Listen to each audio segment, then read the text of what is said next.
শুরুতে কি হয়েছে সেটা বুঝে ওঠার উপায় নেই।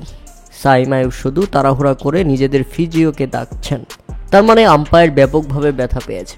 পরে টিভি রিপ্লাইতে দেখা যায় পাকিস্তানের উইকেট কিপার মোহাম্মদ হারিসের থ্রো করা বলটি রীতিমতো আম্পায়ারের কানে এসে আঘাত করে।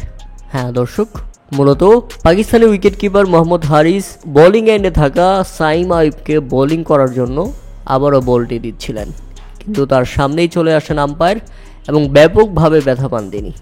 টিভি রিপ্লাইতে বারবার দেখানো হচ্ছিল বলটি রীতিমতো তার কানে গিয়ে আঘাত করে। ব্যাপক ব্যথা পেয়েছেন পাকিস্তানি ফিজিও চলে আসেন সাথে সাথেই, এসে ট্রিটমেন্ট দিচ্ছিলেন, কিন্তু তাদের কাজ হচ্ছিল না, ব্যথা গুরুতর।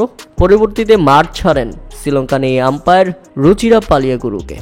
আর পালিয়াগুরুকে মাঠ ছাড়লে রিজার্ভ আম্পায়ার হিসেবে মাঠে আসেন বাংলাদেশি আম্পায়ার গাজী সোহেল। পরবর্তীতে তিনি দায়িত্ব হ্যান্ডওভার করে নেন এবং আবারও খেলা শুরু হয়।